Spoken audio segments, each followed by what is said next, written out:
어머니는 결국 돌아가셨다. 하늘이 무너졌다. 실로 가슴이 갈기갈기 찢겨졌다. 나는 임종도 보지 못했다. 위독하신 상태가 여러 번 있어서 그때마다 집에 온 것이 부대에 미안하기도 하고 이번 고비는 넘기겠지 하는 생각에 집에 오지 않았는데 돌이킬 수 없는 불효를 저지르고 만 것이다. 죽음, 장례식, 남은 것은 쓰라림과 인생 무상, 그리고 그리움. 새록새록 어머니에 대한 그리움이 뼛속까지 사무치게 스며든다. 어머니가 생각날 때마다 소주를 마신다. 빈잔의 연신 소주를 채우며 냉수를 들이키듯 한다. 어머님의 은혜를 노래하며 눈물을 안주 삼아 그리움과 고통을 벗삼아 홀짝홀짝 먹다 보면 시간이 흘러 먼 동이 튼다. 어느 날 문득 죽음이 그리워진다. 나도 죽는다면 어머니를 저승에서라도 만나 뵐 수 있지 않을까? 죽어서라도 사랑하는 어머니를 만날 수만 있다면. 사랑하는 어머니를 잃은 아들은 그렇게 그리움 속에 일그러져 가고 있었습니다. 몇 번의 자살 시도를 해보지만 실패로 끝나고야 맙니다. 돌아가신 어머니가 어떻게 되었을까 궁금해서 무당을 찾아가서 묻습니다. 무당이 하는 말은 어머님이 영이 구천을 떠돌고 다닌다고, 그래서 구술해야 된다고, 그래서 영혼 천도를 위한 진흙이 구술하기도 합니다. 결국에는 그 죽은 어머니의 귀신이 그에게 붙어서 신내림을 받아 무당으로 살아가야 될 인생이라고, 운명이라고 이야기를 듣게 됩니다. 그렇게 그는 사랑하는 어머니를 잃은 상실의 아픔 속에 깊은 어둠의 세월을 보내야만 했습니다. 2002년 월드컵 축구 선수들의 영적인 멘토로 알려졌던 박연옥 집사님의 자전적 에세이 Why Jesus에 실려있는 이야기입니다. 사랑하는 무엇인가를 잃어버려야 했던 상실의 슬픔과 아픔은 너무나 깊고 어둡습니다. 목회를 하면서도 앞에서 잠깐 이야기했던 것처럼 권기찬 집사님처럼 젊은 성도들, 특히 어린 영혼들을 주님의 품에 안겨드려야 할 때면 깊은 상실에 씨름해야 될 때가 있습니다. 목사도 그런데 하물며 가족이랴 오죽하랴 라는 생각을 갖게 됩니다. 그렇게 사랑하는 사람을 잃어야 하는 사별이나 소중한 아기를 잃어야 하는 유산이나 아내와 아이로부터 버림받아 홀로 남겨져야 되는 남편이나 아버지, 또는 직장을 잃어야 하는 실업과 실직, 살아갈 소망이었던 꿈이 산산이 부서지는 깨어짐을 경험하면서 상실의 무력감이 밀려올 때가 있지 않았나요? 상실의 때에 아파하고 슬퍼하는 것은 결코 잘못된 것이 아닙니다. 그러나 그 슬픔이 계속되면서 우리의 삶을, 우리의 인생을 소진시키게 하는 그 절망감은 때로는 사단의 견고한 진이 될 수도 있다는 사실입니다. 많은 사람들이 오해하고 착각하는 것 가운데 하나가 있는데, 그것은 사탄에게 약간의 일말의 동정심이 있다라고 생각하는 것입니다. 그래서 우리가 사랑하는 사람을 잃고 그 가슴을 저미는 깊은 슬픔 속에 허우적거리고 있으면 사단도 너무 안 돼서 그를 공격하는 것을 잠시 미루어 두거나 잠시 물러나 있을 것이라고 착각하는 것입니다. 그러나 그렇지 않습니다. 사단은 티끌만큼의 동정심도 없는 존재입니다. 그는 완벽한 기회주의자입니다. 그는 우리가 상실의 슬픔과 절망과 아픔 속에 허우적거리고 있을 때 우리를 잡아삼키기를, 우리를 인생을 일그러뜨리기 가장 좋은 순간으로 보고 우리를 끊임없이 공격한다는 사실입니다. 사단은 우리가 싸울 수 있는, 대비할 수 있는 준비를 할 수 있을 만큼, 정신을 차려 좀 괜찮아질 만큼 결코 우리를 기다려주지 않는다는 사실입니다. 그래서 때로는 상실의 아픔과 절망 속에 허우적거려야 되는 그 순간조차도 적절한 방어체계를 통해서 자신을 지켜가고 보호해 가야만 합니다. 본문에서 아버지 야곱은 사랑하는 아들을 잃었습니다. 그의 손에 남겨진 것은 너무너무나 사랑하는 아들을 위해서 자신이 소중하게 만들어 주었던 채색 옷, 그런데 그 옷은 흥건하게 피가 묻어져 있는 모습입니다. 그렇게 피 묻은 아들의 옷을 부둥켜 안고 오래도록 이 아버지는 울고 울고 또 우는 모습을 보게 됩니다. 이런 일을 겪지 않고 싶지만 인생을 살면서 때로 예기치 못한 순간에 찾아오는 상실의 때에 우리는 어떻게 해야 할까요? 때로는 사랑하는 사람을 잃기도 하고 때로는 내가 소중하게 여겼던 무엇인가를 잃어버리게 되는 그 상실의 때 절망감 속에 쓰러져 넘어지는 것이 아니라 다시 일어나 삶을 다시 살아내려면 어떻게 해야 할까요? 상실로 인한 절망감에서 일어서려면 첫 번째로 충분히 슬퍼하십시오. 그러나 울부짖는 우리가 되어야 합니다. 사랑하는 사람을 잃었거나 소중한 것을 잃었을 때에 먼저 충분히 그 감정, 그 슬픔의 감정을 충분히 슬퍼할 필요가 있습니다. 그러나 그 슬픔 속에 마음을 닫고 그 슬픔 속에 입을 닫고 해서는 결코 안 됩니다. 슬프지만 슬퍼하지만 울부짖을 수 있는, 하나님께 부르짖을 수 있는 우리가 되어야 할 것입니다. 본문 33절에서 35절 말씀을 보십시오. 한 번 더 같이 본문을 읽어봅니다. 아버지가 그것을 알아보고 이르되 내 아들의 옷이라. 악한 짐승이 그를 잡아 먹었도다. 요셉이 분명히 찢겼도다 하고 자기 옷을 찢고 굵은 배로 허리를 묶고 오래도록 그의 아들을 위하여 애통하니 그의 모든 자녀가 위로하되 그가 그 위로를 받지 아니하여 이르되 내가 슬퍼하며 수월로 내려가 아들에게로 가리라 하고 그의 아버지가 그를 위하여 울었더라. 아들을 잃어버린 아버지의 슬픔이 얼마나 깊고 깊은지가 이 본문을 통해 느껴지시나요? 1988년 여름 소설가 박완선 선생님은 하나밖에 없는 아들을 잃었습니다. 정확히 말하면 5남매 중에 외아들을 잃었습니다. 1988년 9월 21일 일기에 선생님은 이렇게 적고 있습니다. 아들이 이 세상에 살아있지 않다는 걸 인정하게 되면 그 다음은 가슴을 쥐어뜯으며 미친 듯이 몸을 솟구치면서 울부짖을 차례였다. 그 일이 나에게 얼마나 중요한 의식인지 아무도 모른다.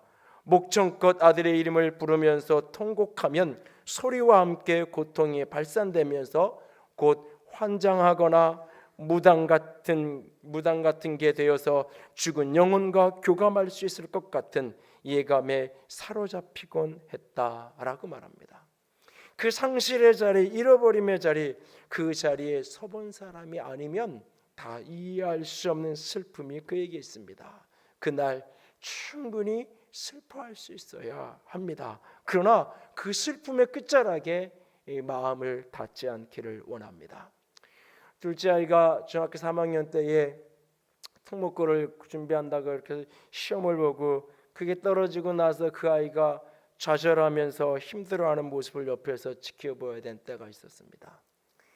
5년여를 열심히 준비했던 그것이 깨어진 그 순간에 부모는 대수롭지 않게 그냥 다른 데 가면 되고 이렇게 하면 돼라고 편안하게 이야기하고 진짜 편안하게 다 받아들였지만 아이가 느끼는 상실감은 제가 부모로서 느끼는 거랑 전혀 다른 것이었습니다.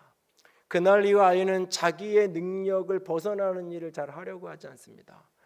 원래 욕심 있고 열정 있는 아이였는데 자기가 할 수 있을 만한 일만 하려는, 그렇게 무언가 새로운 것을 불가능성 하다가 여겨지는 것들을 도전하려는 그런 열정이 아이에서 죽어버린 모습을 보면서 어떻게 저 열정을 다시, 저 열심을 다시, 소망을 다시 회복시킬 수 있을까? 몇 년을 그 씨름을 하며 보아야 했던 때가 기억이 납니다. 상실의 슬픔이 너무 커서 그 슬픔을, 그 아픔 속에 슬퍼하는 건 잘못이 아니지만 그 슬픔 속에 자신을 내어던져서 살았으나 죽어있는 상태로 스스로를 만들지 않기를 원합니다. 상실의 고통 속에서 때로 극단적인 선택, 자살의 선택을 하는 사람들이 있는데 그것은 외적인 자살의 행동을 어느 날 갑자기 되는 게 아니에요. 이미 그는 내면에서, 마음에서 그 상실과 함께 그 내면이 다 죽었어요. 그리고 그것이 어느 날 행동화되어서 표현되어질 뿐입니다. 야곱은 약복나루에서 자기 환도뼈가 이 엉덩이 뼈가 탈골되어지는 위골되면서 평생을 장애로 살아야 하는 건강을 잃어야 될 때가 있었습니다. 그는 베들레헴으로 가는 길에 너무너무나 사랑하던 아내를 앞세워야 되는, 먼저 보내야 되는, 잃어야 되는 그런 때가 있었어요. 그래도 그는 다시 삶을 살아냈어요. 그러나 오늘 사랑하는 아들 요셉을 잃어버리고는 더 이상 살 소망을 가질 수가 없었습니다. 그 피 묻은 채색 옷을 붙들켜 안고 그는 35절에 이렇게 말합니다. 본문 속에 내가 슬퍼하고 스올로 내려가 아들에게로 가리라. 내가 스올로 내려가 아들에게로 가리라. 이 스올은 무덤이에요. 지옥의 끝자락을 이야기하는 거예요.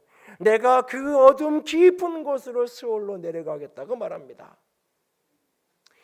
20여 년의 세월이 지난 어느 날 요셉이 살아있다는 소식과 함께 죽은 줄 알았던 요셉이 살아있는 증거를 대하는 그 순간 창세기 45장 27절 끝자락에 보면 그때의 야곱의 모습을 성경은 이렇게 기록해요. 기운이 솟행했다. 기운이 솟행했다. 이것을 어떤 번역에는 얼굴색이 혈색이 되돌아오고 기운이 나기 시작했다라고 말하고 있어요. 그 아들의 죽음과 함께 지난 20여 년 동안 야곱은 그렇게 죽음과 같은 인생을 살았던 거예요. 자신의 인생의 모든 것을 걸었던 사업이 실패하고 옆에서 보기에는 얼마든지 처음부터 다시 시작하면 얼마든지 재기할 수 있는 나이고 얼마든지 다시 시작할 수 있을 것처럼 보임에도 불구하고 자신의 젊음과 꿈을 걸었던 그 사업이 망가짐과 동시에 인생의 모든 것을 자포자기하면서 그렇게 노숙자기가 되어서 인생을 살아가는 이가 있기도 합니다. 그렇게 무엇인가를 잃어버린다는 것은 슬프고 아픈 일입니다. 그 순간 충분히 슬퍼하십시오. 그러나 울부짖을 수 있어야 됩니다.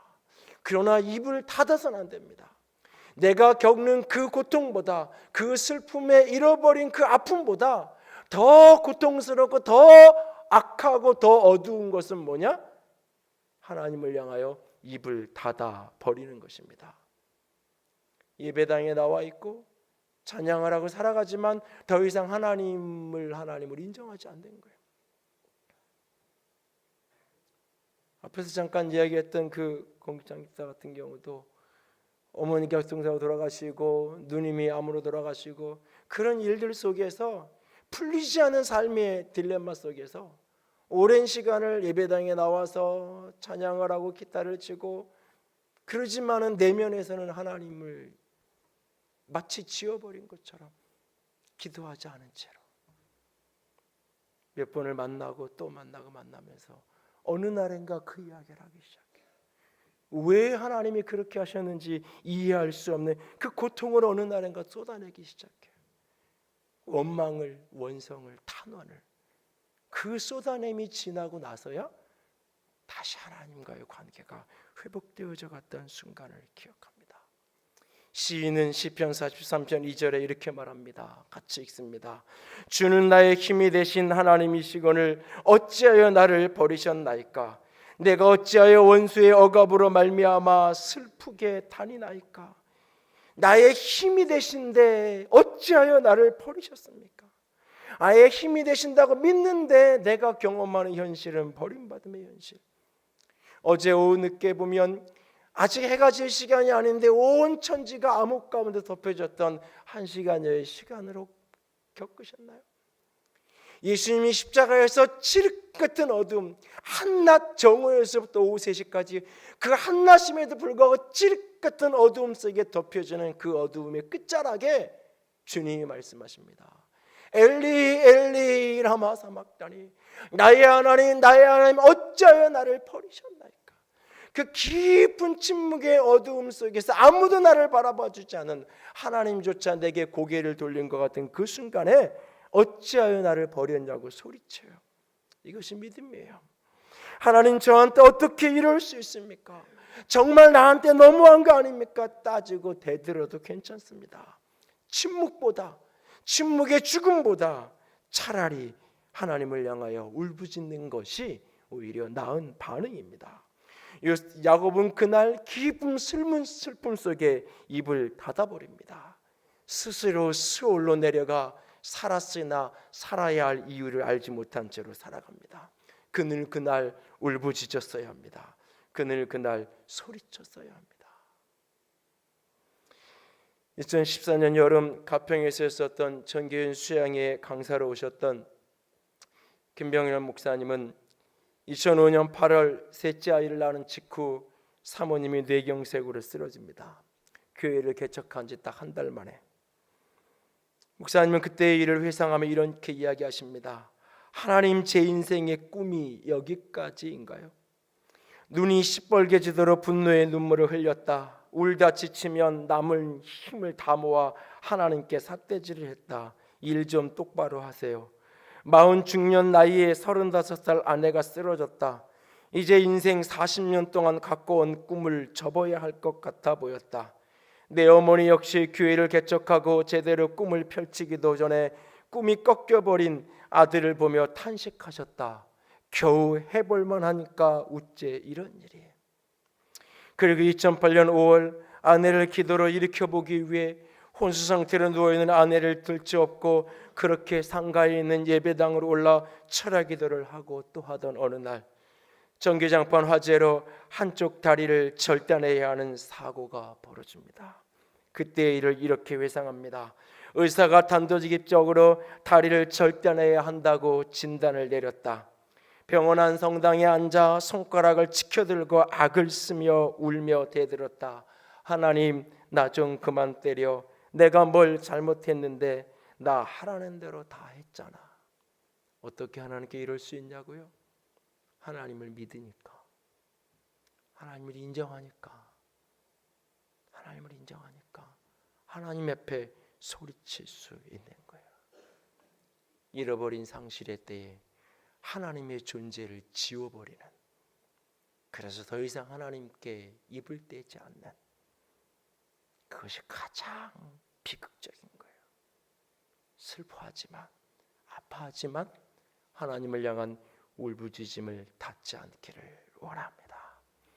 두 번째로, 사랑하는 사람을 잃었거나 소중한 것을 잃었을 때에 충분히 아파하십시오. 그러나 함께 하십시오.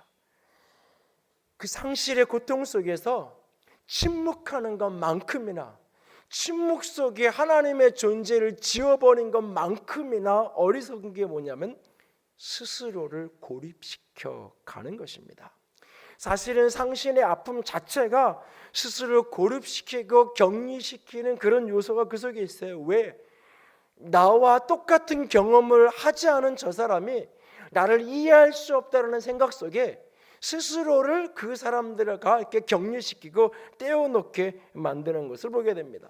그런데 그런 고립과 격리는 사는 길이 아니라 사단이 잡아먹기 가장 좋은 사단의 먹잇감으로 자신을 내어놓는 일이에요.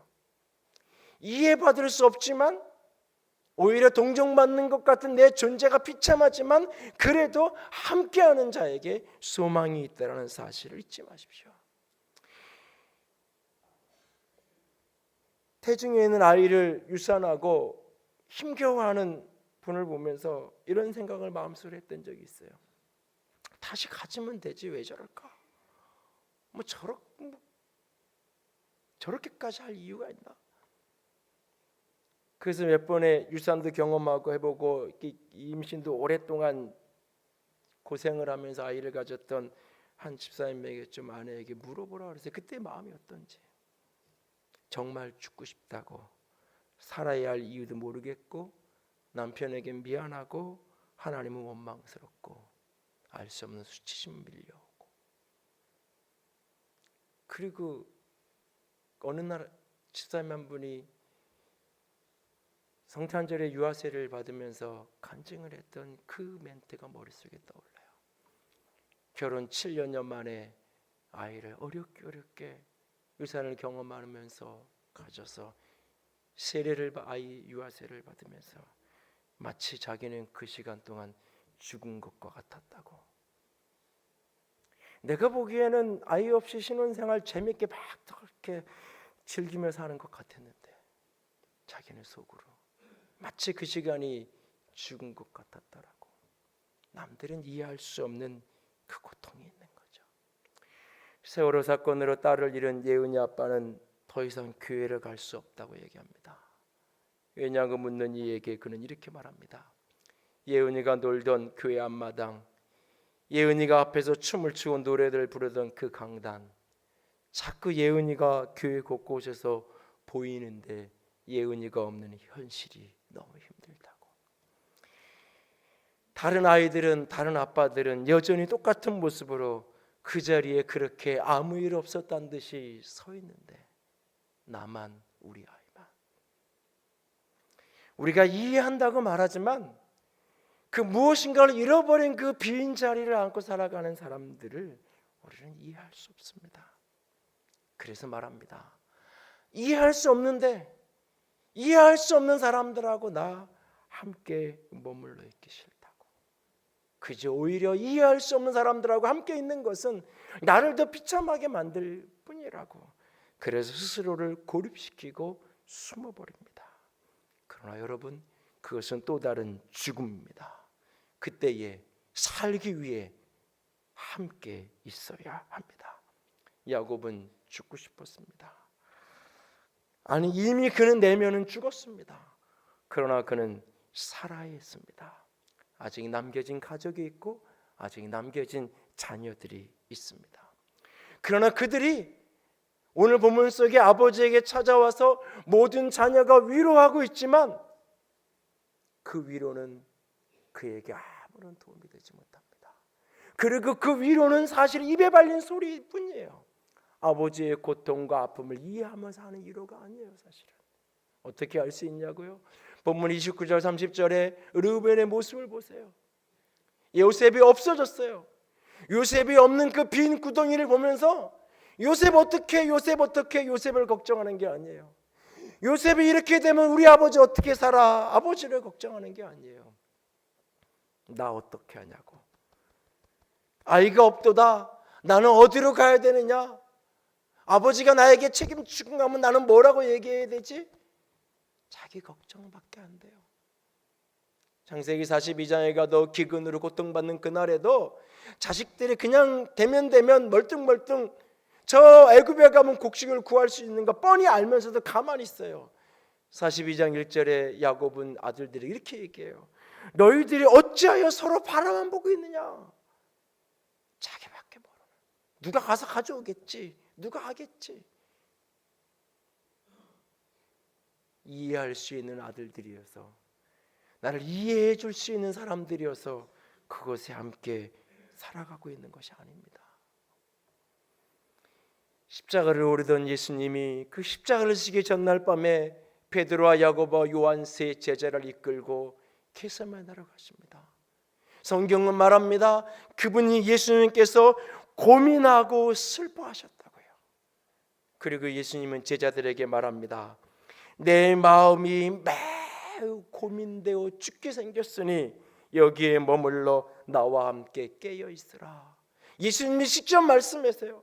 내 마음이 심히 고민이 되어 죽게 생겼다고. 제자들이 그 말을 이해할까요? 베드로가 야고보가 이해했을까요? 아니요. 아무것도 이해하지 못해요. 이해는 못했어도 어떤 도움이라도 됐을까요? 그 밤에 깨어서 옆에서 그냥 기도는 못할 망정, 기도하는 예수님 땀방울에 핏방울이 되면 그 땀이라도 좀 닦아주면서 옆에라도 있어 주었을까요? 아무런 이해도 받을 수 없었고 아무런 도움도 되지 못한 존재였어요. 그런데도 예수님은 그들과 함께 가요. 그리고 그들에게 자신의 마음을 열어놓아요. 이해받기 위해서가 아니에요. 도움이 되는 존재들이기 때문이 아니에요. 그저 함께 살아가야 할 사람들이기 때문에. 그리고 그렇게 함께 살아가는 그 속에서 하나님의 회복의 역사는 시작되는 겁니다. 상실의 아픔 속에 아무도 나를 이해할 수 없는 그 순간이 밀려오는 그날에 하나님을 향하여 입을 닫고 공동체로부터 스스로를 고립시키고 소외시키는 것, 이것은 스스로 자신의 영혼을, 자신의 인생을 사단의 먹잇감으로 내어 던지는 어리석음입니다. 슬퍼하지만 아파하지만 하나님께 울부짖고 공동체 가운데 머물러 있는 우리가 될 수 있기를 원합니다. 여기서 한 가지 부탁을 드리고 싶습니다. 사랑하는 사람을 잃고 소중한 무엇인가를 잃었던 사람들이 함께 할 수 있고 머물 수 있는 교회, 함께 할 수 있고 머물 수 있는 저와 여러분이 될 수 있기를 원합니다. 욥기서 2장 13절 다 같이 읽습니다. 밤낮 7일 동안 그와 함께 땅에 앉았으니 욥이 고통이 심함을 보므로 그에게 한마디도 말하는 자가 없었더라. 여러분 곁에 누군가 상실의 고통과 아픔을 만난 어떤 지체가 있나요? 너무 쉽게 위로하려고 하지 마십시오. 너무 빨리 성경적인 해답과 답을 주려고 하지 마십시오. 언젠가는 내가 이렇게까지 위로하는데, 이렇게까지 내가 노력하는데 어떻게 내 마음을 못 알아주냐고 오히려 소리치는 분을 본 기억도 있습니다. 야곱은 다른 아들들이 위로하지만 위로받기를 거절하고 있어요. 아빠, 내가 있잖아. 그래요, 11아들이 있어요. 그러나 한 아들은 없어요. 그 앞에 없어요. 우리가 가볍게 던지는 위로, 가볍게 던지는 해답, 그것이 마치 상처에 초를 붓듯이 오히려 더 누군가를 고통스럽게 할 수 있다는 사실 잊지 마십시오.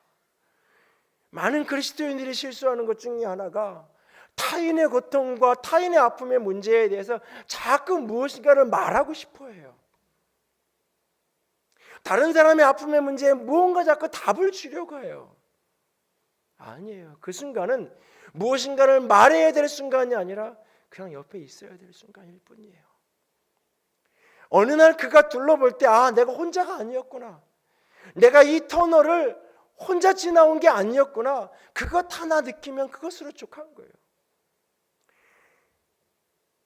여러분, 그분이 상실의 앞을 만난 그분이 나보다 성경을 모르고 나보다 신학을 몰라서 그렇게 힘들어하는 건 아니에요. 여러분, 그분이 나보다 믿음이 적고 나보다 신앙의 연륜이, 인생의 연륜이 부족해서 지금 인생의 뿌리새서부터 뿌리채로 그렇게 흔들리고 있는 게 아니에요.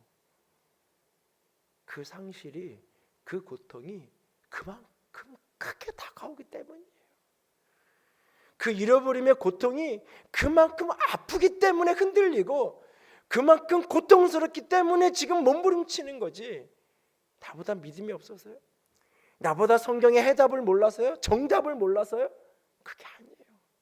그럴 때 어떻게 해야 되는지, 뭐가 정답인지 얼마든지 타인의 고통 앞에서 그도 말할 수 있는 사람이에요. 설명해낼 수 있는 사람이에요. 그런데 그게 내 문제가 되면 고통스러워서 그 해답이, 정답이 내가 아무런 의미가 없어져요. 너무 쉽게, 가볍게 내가 아는 얄팍한 성경의 지식으로, 내가 조금 아는 관점으로, 내가 마치 하나님이라도 된 듯 모든 것에 대한 해석과 답을 이야기하려고 하지 마십시오. 그저 필요한 것은 곁에 있어주는 거예요. 옆을 정신 차리고 옆을 보면 누군가 내 곁에 울고 있고, 정신 차리고 옆을 보면 누군가 내 곁에 함께 나를 물끄러미 바라보고 있어 주었던 그 사람이 되어주면 그것으로 족한 것입니다. 그리고 그를 향한 입을 닫고 우리는 하나님께 엎드려서 그 영혼을 위해 우리가 함께 중보하며 기다려주면 그것으로 족한 거예요. 오래전, 그 20여 년 전 TV 드라마 가운데 최수성 씨, 김희애 씨가 주인공을 했던 아들과 딸이라는 드라마가 있어요. 이게 남녀 차별, 남전 이런 것 때문에 이게 남아 선호 사상 이런 걸 다루는 드라마죠. 후남이, 귀남이 뭐 이렇게 있어서 그 이때 아들이 후남이었는데, 아니 딸이 후남이었는데, 그 무렵에 어느 신문에, 기독교 신문에 어느 목사님이 썼던 칼럼을 보았던 기억이 나요. 어느 날 새벽에 자기 교회 은퇴하신 나이 많으신 권사님이 저기서 너무너무 애절하게 기도를 하시는 거예요. 목사님이 저 가정에 무슨 뭐 안 좋은 일이 없었는데 왜 저러시나 들은 게 없는데 조용히 가서 무슨 기도를 하시나 하나 봤더니, 하나님 우리 후남이 불쌍해서 어떻게, 우리 후남이 불쌍해서 어떻게, 우리 후남이 좀 도와주세요. 그렇게 기도를 하더랍니다. 지난주에 어떤 분이 목사님 요즘에 TV를 보면 자꾸 눈물이 나요 그러더라고요. 드라마를 보다가.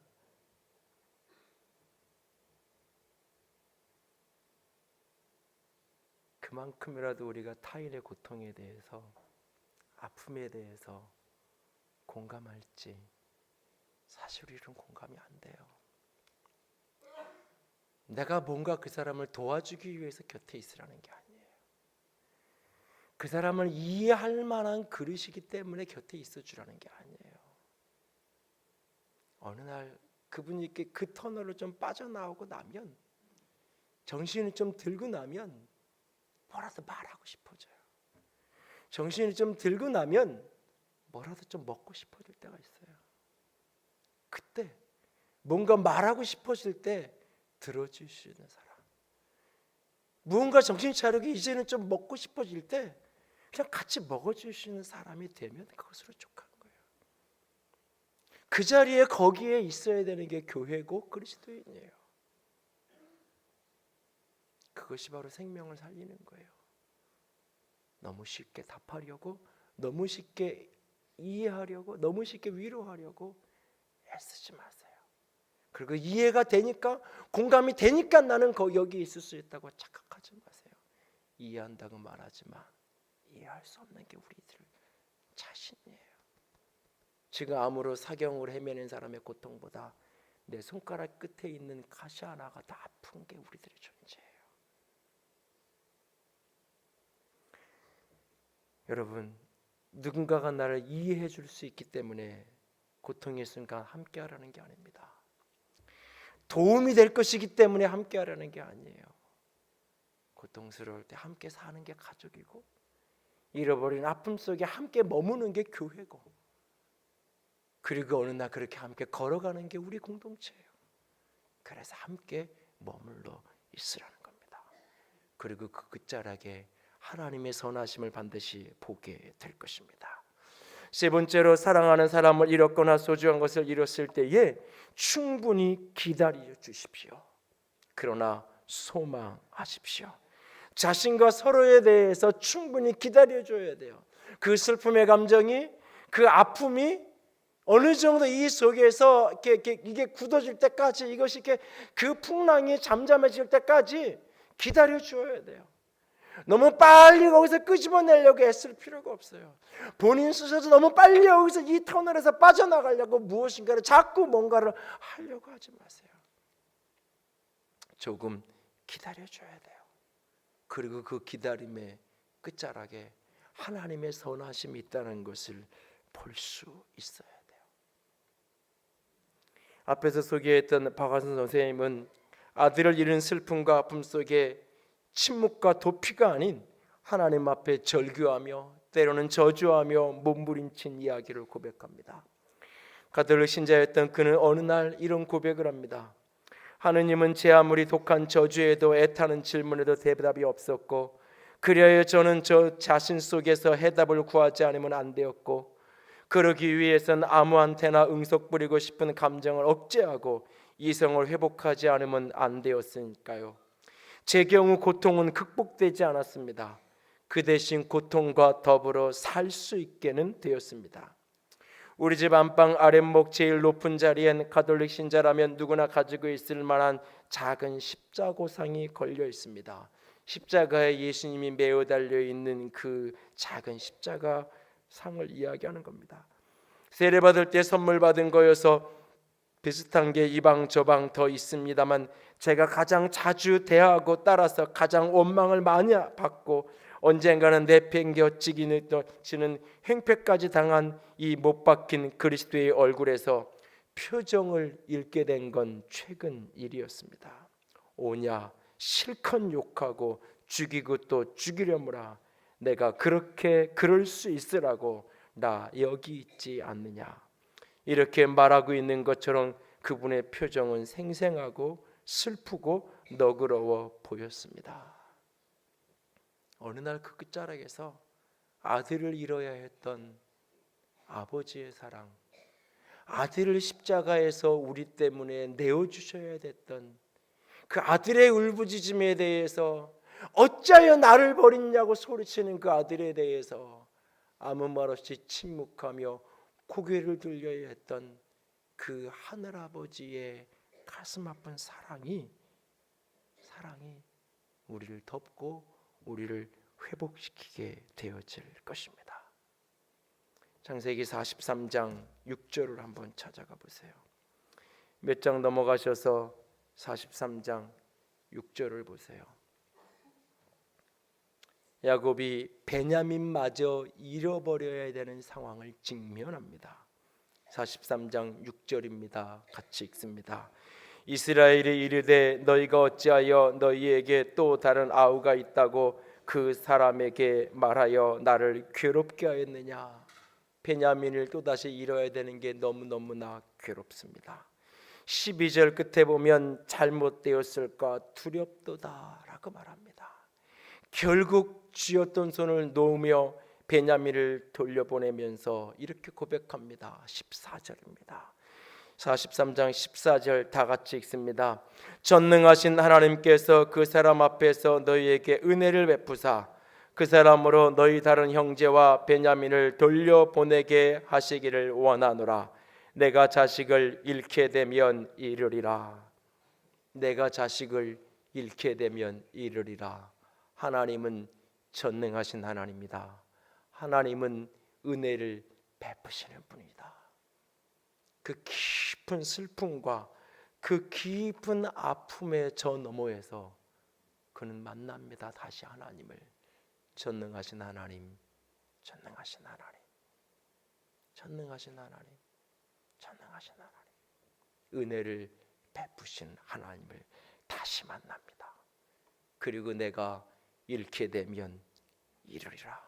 내가 자식을 잃으면 이르리라고 하면서 그 지은 손을 내어놓습니다. 야곱의 생애에서 가장 중요한 야곱의 생애 전체를 해석하게 하는 키가 되는 구절이 이 구절입니다. 그리고 잃었을 때 애굽의 포로로 끌려있던 시몬도 되돌아오고 잃어버릴 걸 각오했던 그 베냐민도 되돌아오고 오래전 잃어버린 줄 알고 살았던 요셉도 그의 앞에 되돌아오는 것을 보게 되어집니다. 우리 하나님의 선하심을 기다림 속에 만날 수 있는 저와 여러분이 될 수 있기를 원합니다. 어제 딸이 포항에 있는 한동대학교에 다니는 선배 목사님에게 기도 부탁과 함께 조그마한 이미지 사진 한 컷을 카톡으로 받았습니다. 포항이 지진으로 한동대의 기숙사 창조관 외벽이 무너져 내린 그 외벽 사진을 가지고 이미지를 만든 거예요.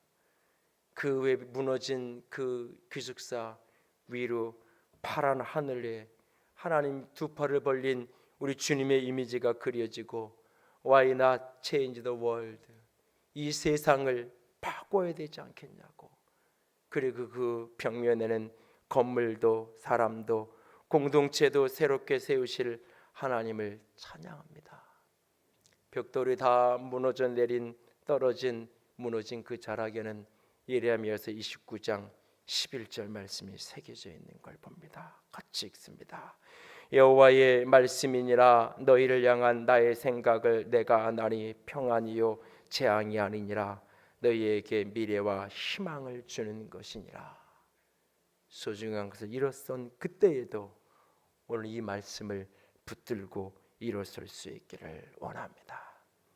창세기 48장 15절 16절을 펼쳐보십시오. 오랜 세월이 지난 어느 날 야곱이 요셉의 두 아들 므낫세와 에브라임을 축복하면서 이렇게 이야기합니다. 48장 15절 끝부분입니다. 나의 출생으로부터 지금까지 나를 기르신 하나님, 나를 모든 환난에서 건지신 여호와, 참 많은 것을 잃어야 했던 사람, 때로는 아내를 잃고, 때로는 돈을 잃고, 때로는 부모를 잃고, 때로는 아들을 잃어야 했던 그 사람, 그가 인생의 임종을 맞으면서 이렇게 고백합니다. 내가 태어날 때부터 여기까지 하나님이 나를 기르셨다고. 나의 모든 환난에서 그분은 나를 건지신 분이라고. 여러분의 인생 속에 이 고백으로 인생을 마감할 수 있는 축복이 있기를 원합니다. 인생을 살면서 이런저런 사랑했던 것들, 소중했던 것들을 잃어버려질 때가 있습니다. 슬프고 아픕니다. 슬퍼할 만큼 슬퍼하고 아파할 만큼 아파할 수 있도록 자기 자신을, 서로를 기다려 주십시오. 다만 하나님을 향해 입을 닫고 공동체로부터 스스로를 고립시키지만 마십시오. 그렇게 견디면 반드시 하나님의 선하심을 보게 될 것입니다. 아들을 잃은 그 하늘아버지의 사랑이 만나지게 될 겁니다. 그리고 우리를 건져내시고 그가 우리를 기르시는 것을 간증케 되어질 것입니다. 그 은혜가, 그 축복이 우리 가운데 있기를 주님의 이름으로 부탁을 드립니다. 함께 찬양합니다. 영광의 말씀 290장, 하나님의 사랑을 사모하는 자.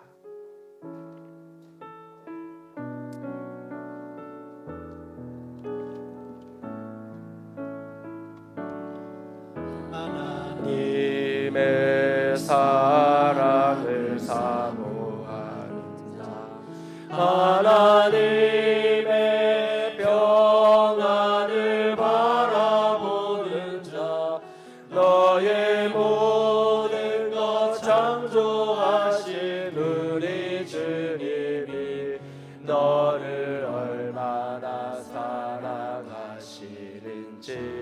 하나님께 찬양과 하나님께 찬양과 경배합니다.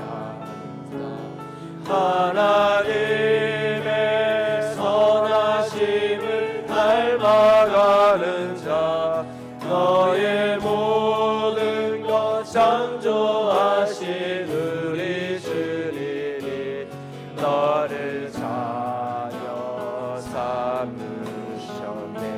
하나님 사랑의 눈으로, 하나님 사랑의 눈으로 너를 어느 때나 바라보시고 하나님 인자하기로서, 하나님 인자하기로서 언제나 너에게 기울이신 어둠에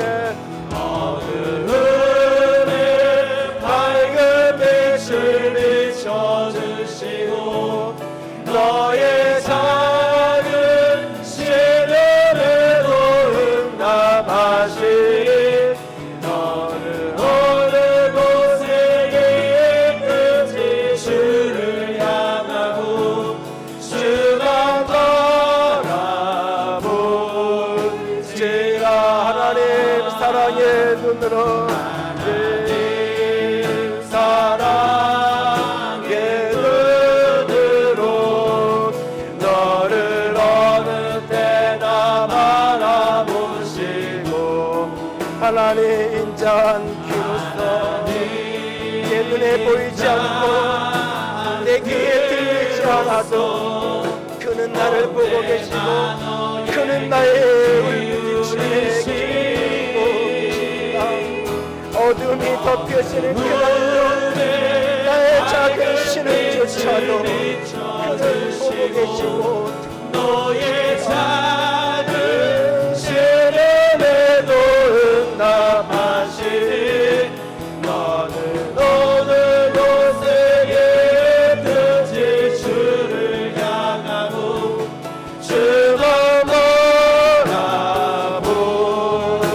아버지라.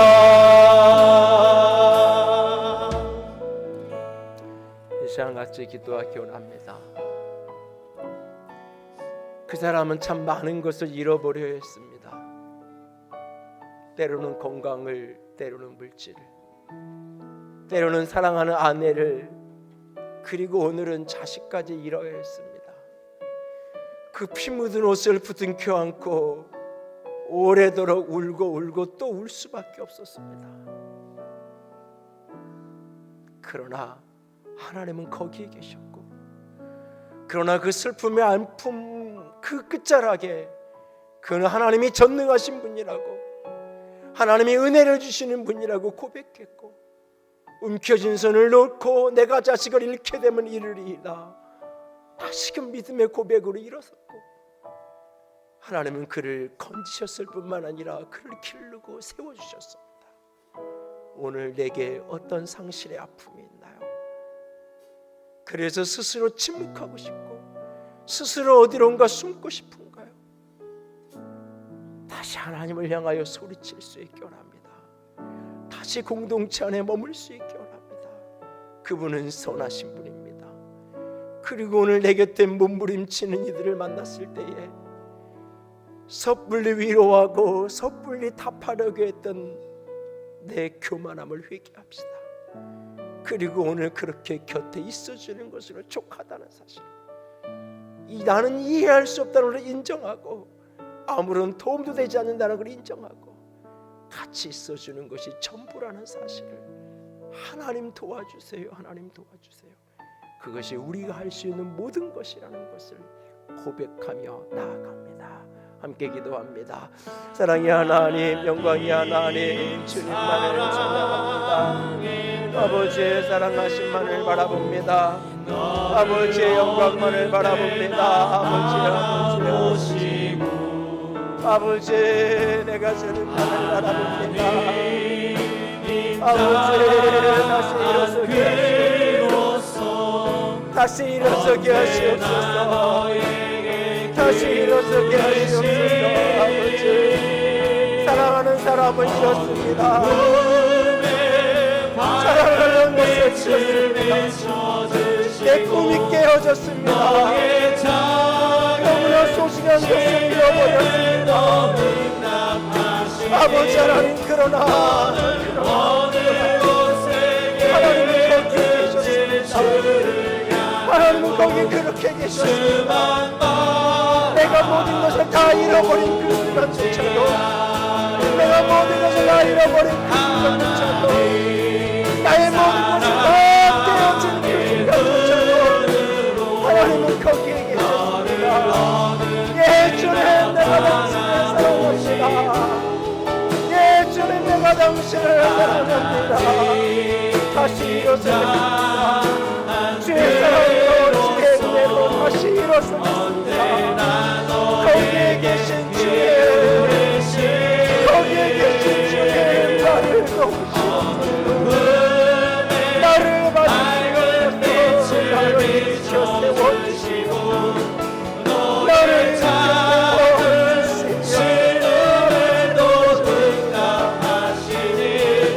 너는 어느 곳에 있든지 주를 향하고 주만 바라보라.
덮여지는 것 같은 그날도 나의 이 작은 신음을 아무도 들어줄 수 있는 이 없는 것처럼 보이는 그 순간도 주님이 거기에 계셨음을 믿습니다. 주님이 거기에서 나를 일으키시고 우리를 붙들고 계셨음을 믿습니다. 나를 기르시는 주님, 나를 환난에서 건지시는 주님, 주님 붙들고 다시 일어서는, 주님 붙들고 승리하는 주의 아름다운 사람들 되게 하여 주시옵소서. 주의 이름으로 축복합니다. 주님 찬양합니다. 우리 주님 예수님 이름으로 기도드렸습니다. 아멘. 이제는 우리 주 예수 그리스도의 은혜와 하나님 아버지의 놀라우신 사랑하심과 성령 하나님의 교통하시며 기름 부으시는 그 은혜가 오늘도 상실로 인한 절망감의 수렁에 쓰러지지 않고 울부짖으며 함께하며 다시 일어서기를 소망하는 모든 이들 위해 고난당한 자들 곁에 있어주기를 소원하는 온 교회 위에 이제로부터 영원토록 함께 있을지어다. 아멘. 하나